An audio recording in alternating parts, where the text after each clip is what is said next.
our God. Every tribe sing praise and glory, honor and strength unto our God, unto our God. Matchless, endless, love unrestrained. This is our God. Every tribe sing, ayo, ayo, ayo, wow. Ayo, ayo, ayo, wow. We sing, ayo, ayo, ayo, wow.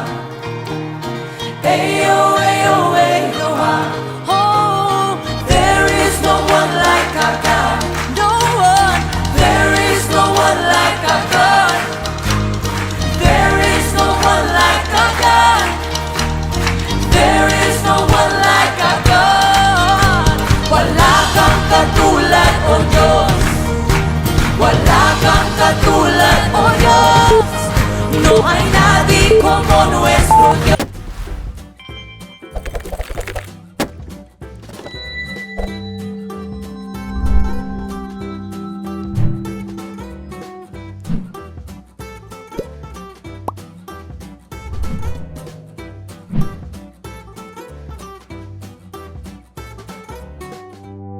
Isang mapagpalang araw po sa inyong lahat mga kapatid.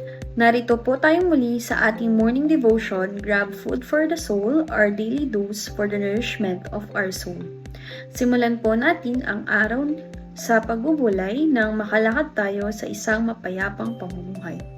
Ang pamagat po ng ating pagbubulayan sa umagang ito ay Reach Out the Master's Way Part 2. Ang ating batayang talata ay masusumpungan sa 1 chapter 13 verse 1 to 5. Bisperas na noon ng Paskwa, alam ni Jesus na dumating na ang takdang oras ng kanyang pag-alis sa daigdig na ito upang bumalik sa Ama. Mahal niya ang kanyang mga tagasunod na nasa daigdig at sila'y minahal niya hanggang sa wakas. Pagsapit ng hapunan, inilagay na ng dyablo sa isip ni Judas na anak ni Simon Iscariote na ipagkanulo niya si Jesus. Alam ni Jesus na ibibigay na ng Ama sa kanya ang buong kapangyarihan at alam niyang siya'y mula sa Diyos at babalik sa Diyos. Kaya't siya'y tumayo mula sa hapag, nag-alis ng panlabas na balabal at nagbigkis ng tuwalya sa baywang. Pagkatapos, naglagay siya ng tubig sa palanggana at sinimulang hugasan ang mga paa ng mga alagad at punasan ng tuwalyang nakabigkis sa kanyang baywang. Salamat at purihin ng Diyos sa ating pagbasa at pagkarinig ng kanyang mga salita. Tinalakay po sa part 1 ang unang puntos na kung ano-ano ang mga daan ay binigay ng ating dakilang guro. Ito ang the way of the love. Sa umagang po ito ay ipagpapatuloy po natin dito sa part 2 ang dalawa pang puntos sa ating pagbubulay-bulay. Pangalawa ay the way of humility at the way of blessedness. Sa the way of the humility, verse 3 to 5, alam ni Jesus na ibinigay na ng Ama sa kanya ang buong kapangyarihan at alam niyang siya'y mula sa Diyos at babalik sa Diyos. Kaya't siya'y tumayo mula sa hapag, nag-alis ng panlabas na palabal at nagbigkis ng tuwalya sa baywang. Pagkatapos, naglagay siya ng tubig sa palanggana at sinimulang hugasan ang mga paa ng mga alagad at punasan ng tuwalyang nakabigkis sa kanyang baywang. Bagamat si Jesus ay guro at leader ng kanyang mga alagad, nagpakita siya ng daan ng pagpapakumbaba o way of humility sa kanilang lahat. Sa talatang 3, ibinigay ng Ama sa kanya ang buong kapangyarihan at sa talatang 5 naman, sinimulang hugasan ng mga paa ng mga alagad. Nasa Panginoong Diyos na ang buong kapangyarihan, subalit nagawa pa rin niya ang hugasan ang mga paa ng kanyang mga alagad, na ginagawa lamang ito ng mga alipins nung panahon na yon. Kaya talagang nakahanga-hanga ang pinakitang pagpapakumbaba ng ating Panginoong Hesus.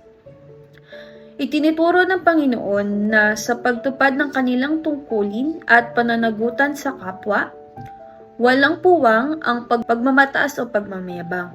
Sisirain ng pagmamataas at pagmamayabang ang noble purpose ng paglilingkod sa bawat isa. Winika din ni St. Augustine, the Catholic Bishop of Hippo in North Africa. He was a skilled Roman-trained rhetorician, a prolific writer who produced more than 110 works over a 30-year period. Sabi po ni St. Augustine, "If you should ask me, what are the ways of God? I would tell you, the first is humility, the second is humility, and the third is humility. Not that there are no other precepts to give, but humility does not precede all that we do.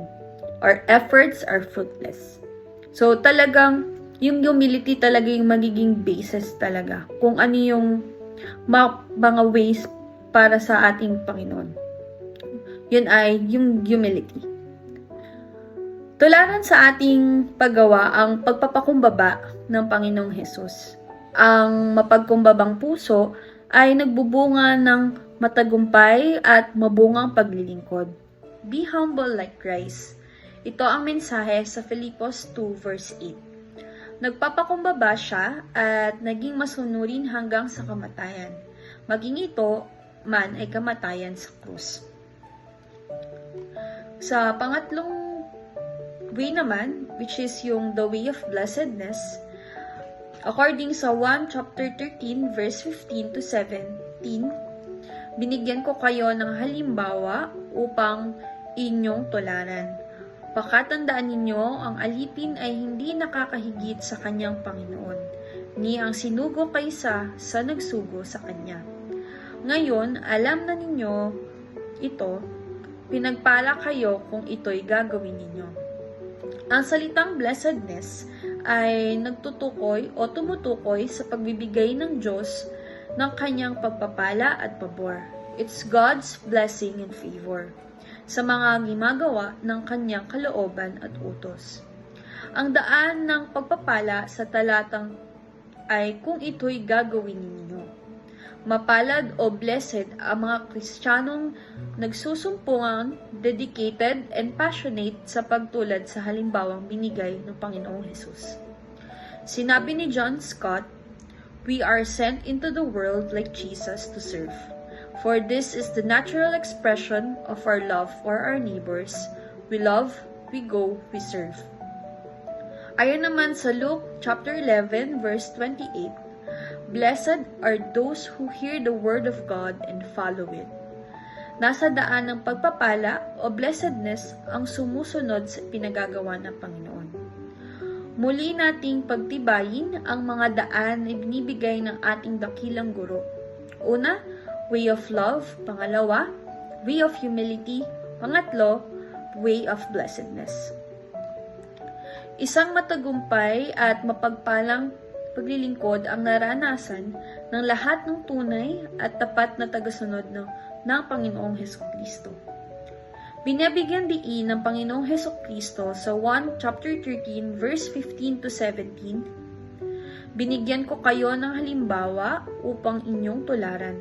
Pakatandaan ninyo ang alipin ay hindi nakakahigit sa kanyang Panginoon, ni ang sinugo kaysa sa nagsugo sa kanya. Ngayon, alam ninyo na ito, pinagpapala kayo kung ito'y gagawin nyo. Tularan natin ang Panginoong Hesus. Sama-sama tayo sa paglilingkod ng punong-puno ng pag-ibig at pagpakumbaba. Indeed, God blesses those who walk in the way of love and humility. Maraming challenges na kinahaharap sa paglilingkod. Madalas ay mabigat na hamon at pagsubok ang dumarating. Subalit sa kabila ng mga challenges and hardships na ito, maging saligan natin ang Master's Way, kung paanong ipinakita ng Panginoon Diyos ang pag-abot sa mga tao sa pamamagitan ng paglilingkod, magagawa rin natin ito sa tulong niya. Daan ng Panginoon, tularan at ipamuhay. Maraming salamat po, Panginoon, sa umagang ito. Magdasal po tayo. Panginoong Diyos, maraming salamat po sa inyong salitang ibinahagi sa amin. Nawa po ang The Master's Way na napag-aralan namin simula kahapon at ngayong umaga ay sa pamuhay po namin.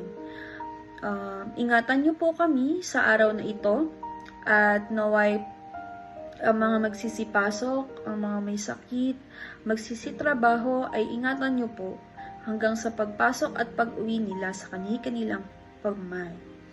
Ang kahilingan pong ito ay dinadalangin namin sa inyo. Patnubayan niyo po ang bawat isa at dinadalangin po nito sa matamis na pangalan ni Jesus. Amen. Maraming salamat po, purihin at pasalamatan ng Panginoon. Salamat po sa inyo sa pagsama sa pagbubulay ng salita ng Panginoon. Friendly reminder po sa bawat isa sa atin, be Christian in your workplace today. Humayo at maglingkod. Maraming salamat po and good morning.